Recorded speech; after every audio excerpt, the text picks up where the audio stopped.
Psychologists of Reddit, have you ever been genuinely scared by a patient before? What's your story? Saw a new client for our first session at my home practice. We seemed to click and work together fine. He said he wanted to work through some trauma he'd experienced when he was physically attacked by a previous psychologist. Hearing about terrible psychologists always riles me up, so I was immediately on his side. When I talked with my supervisor about the case a week later, she asked me his full name, which never happened, so I was weirded out immediately. She Googled the name then and there and wordlessly handed me her iPad. It was full of news articles about this client and his attacks on psychologists in my local area. I obviously did not see him again, but I was nervous for ages because he knew where I lived. Once when I was a medical student, I was asked to see a patient in the psychiatric unit of the emergency room. I walked in with my short white coat and clipboard and asked the guy what brought him in today and what was wrong. He looked me dead in the eyes with foamy saliva dribbling from the corner of his mouth and a strange smell in the air and said, "The devil told me to kill you and kill myself." He was sweaty and his eyes were bloodshot, and his wife beater had dark red-brown stains on it. The door was behind him, and I wasn't sure I could make it there before something bad happened. No idea if he had a weapon on him. Was afraid of calling loudly for help. I was in a quiet corner of the ER and I felt like I would have had to yell to get attention, and I didn't want to startle him. I stayed there for a half hour and asked him more questions. Slipped out when he started to look sleepy. First thing I was taught when doing psych rounds: never let a patient get between you and the door. First thing they told us when we did psych. I remember this one old psychiatrist whose face just didn't look right and had a weird hand. Apparently had a patient come in years ago who thought that God was telling him the psychiatrist was Satan. Took a meat cleaver to the guy and cut him up really bad. The psychiatrist couldn't get out of his office because the patient chair was between him and the desk. They ended up rearranging all the offices at the university clinics so the psychiatrist would always be sitting closer to the door and there was always a desk separating them from the patient. Clinical psychologist here. I used to work in a prison and did a parole evaluation for an inmate that was a high-ranking gang member in a national gang. By his account, he was the highest ranking in the state. In fact, he was placed in that prison to hold his people accountable and keep the peace. He had a long, violent record and was, in my opinion, a genuine psychopath. Part of the eval is discussing the crime and assessing remorse and whatnot. He was so clinical in his description of how he tortured and left this guy to die over an unpaid debt. "Live by the sword, died by the sword," was his phraseology for the act. Like it was nothing. He was also very nonchalant about his ability to take care of his business while inside. I believed him. He had only spent 18 months of his last 15 years outside of prison. My recommendation was not to parole him. There were various factors that I gave, and in the end the parole board went with my recommendation. So the part that actually scared me, this was my first parole eval, was this guy's ability to affect the world outside.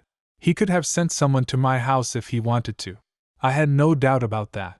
More experienced psychologists told me not to worry about it, that he knew the score and wouldn't take it personally. I had a hard time buying it. I was running a long-term offender group a few months later, and he was part of it. After the first group, I pulled him aside and asked if we were good. He smiled at me and told me not to worry. I did my job and he didn't blame me for writing what I did because it was true. He went on to be a really insightful and active group member. Criminal defense lawyer here. A lot of those guys basically understand that we exist in the system, but that we're in a different role than they are. So, they might kill a guy for shorting them on cash because he's part of their world, but not be upset at the prosecutor who sends him to jail for a decade because that prosecutor isn't. It's an interesting disconnect. Not a psychologist, but I used to work in a psych ward as security. We had this huge guy with schizophrenia detained in ones, which is the ward for those who have been legally determined to be unfit and are not allowed to leave. When I say huge, I mean he was like 6 feet 5 inches, gigantic muscles, and he used to be an MMA fighter. Real nice guy when medicated, but when in psychosis, he was not someone you'd want to go toe-to-toe with. We would sometimes have to call police to help us deal with him.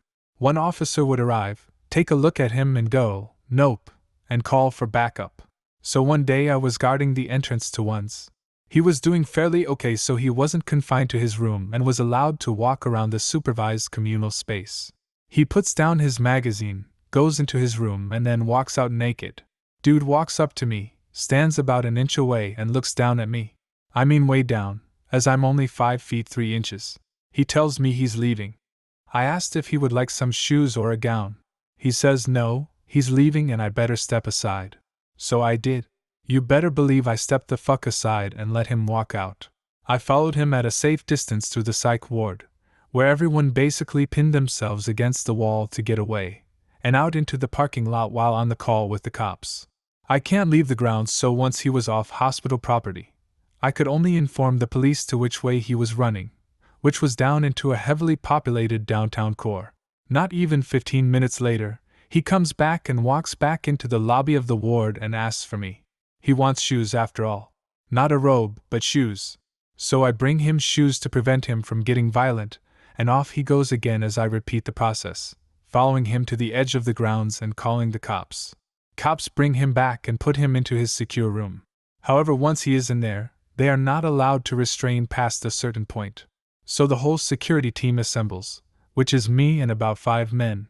They decide I'm to hold a leg as I'm small and legs are easier to restrain. So we go into the room in a triangle formation with me as the last to enter. He must have missed when I came in the door, because he started screaming that I was a shapeshifter and freaking out.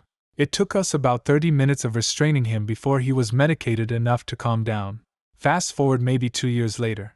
I'm no longer security or live in the town, but I went for a metal show. I joked to friends that I was worried someone I had dealt with in the hospital might recognize me and have bad memories. Lo and behold, there is MMA fighter taking shots at the bar. Now I know that he shouldn't be drinking with his meds, but hey, it's been 2 years and I don't know anything about his current health status, so whatever. I still tried to avoid him in case he remembered my shape shifting. At one point our lines to the bar coincided, and I ended up standing next to him. He looked up at me, looked down, and then looked back up and stared hard. I could tell he recognized me, but I could also tell that he was trying to figure out from where. The entire night I could see him lingering around me, staring with this befuddled expression on his face. I was a tad scared. I'm a therapist, but not a psychologist if that matters. I used to work in a facility for kids and adolescents with pretty intense behavioral issues.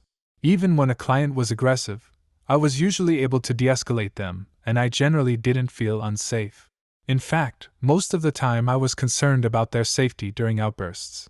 With one exception, I had a client that was pretty strong and prone to intense tantruming. This client was acting in a way that was unsafe, had a plan to seriously hurt another resident, I think, so I had to put them on restriction, within staff eyesight at all times. Their response was to run up to me and attempt to choke me. Luckily the staff got there in time and prevented this kid from seriously hurting me. On another occasion, this same client also took apart their curtain rod in their bedroom and swung it at my head. I dodged in time. Oddly enough, this client and I had a pretty good relationship the other 99% of the time, and I generally enjoyed working with them. I'm a teacher, and my scariest, most violent student was also genuinely charming and personable at times. Odd for sure. What I noticed during my 7 years of being a junkie is that I could be the sweetest, kindest, most charming friend in the world. And when you're that person, things generally go your way because people want it to go smooth. Why wouldn't they? I brought them joy and friendship and love. So I became conditioned for things always going my way. But as soon as I needed something that was out of the box, or things started to go not my way, I was a fucking putrid evil cunt. And when you're a sweetheart bunny rabbit 99% of the time, the other person can't hardly believe it happening and think maybe they're misreading or misunderstanding what's actually happened. Humans are fucked up. Glad I'm off that shit. Thanks for being a teacher. Not a psych, but my dad is a retired forensic one. He's got far too many stories, but his first ever murder case decades ago as a noob was a rough one. It involved a guy who kept asking this girl out. She made it clear numerous times that she wasn't interested, but the guy wasn't having it and just kept harassing her. Finally, one day he followed her home where he stabbed her parents and the family dog to death. I don't really want to hear about any of his other cases. And this is why men who cry out, "Why won't women just give a straight answer when they get asked out?" get the side eye. If she doesn't know you, she can't trust that you're not absolutely batshit insane. It's not about you, It's that there are men out there like this and they look absolutely normal until it's too late. Pro tip: if a girl doesn't like you, killing her dog will only make her opinion of you worse. Clinical psychologist in training here. I've never been afraid, but my friend had a client once who made her extremely uncomfortable. Without revealing any information that could break confidentiality, I will say that he had issues with masturbating too much and not doing much else, and at one point asked my friend if they could watch Norp together in the next session so he could show her what he does. At another time, he talked about his masturbation habits while touching his dick through his pants, a bit totally inappropriate behavior, obviously. This client had lots of other issues, but when these things came up, her supervisor took her off the case because it wasn't suitable for training and my friend didn't feel safe. Not a psychologist, but saw a breakdown in my ex that scared me senseless. He had just started meds and the meds reacted horribly with him for whatever reason. He mostly had hallucinations, but sometimes he'd black out and do activities and not remember them. He would call me screaming at 3 a.m. and he didn't remember a second of it. Any of it.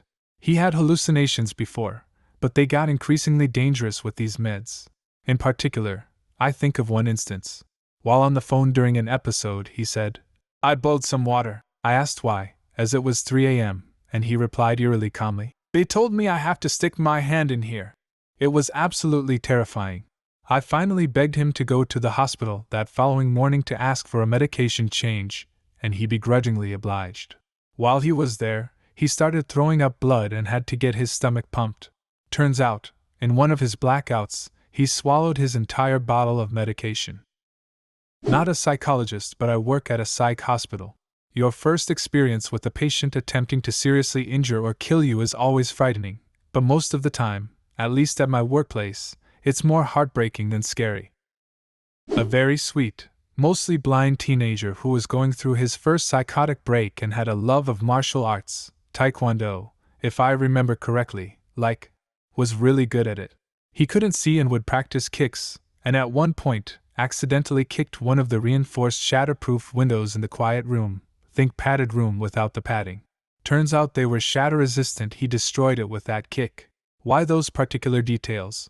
Because he would practice his kicks everywhere, was mostly blind, and the one time he flipped up to practice one and I was walking around the corner, it came literal centimeters from my face, and I felt the impact of it against the air, like a physical force bashing into my face. Sweetest kid in the world, he would have been horrified if it had connected, because things would have broken. A lot of things. He also grabbed my arm once in a suddenly firm grasp and asked if I wanted to do taekwondo with him. No, I did not. Have you ever encountered a mental patient who gives you the creeps? Leave a comment and subscribe to the channel if you want to see more videos like this one.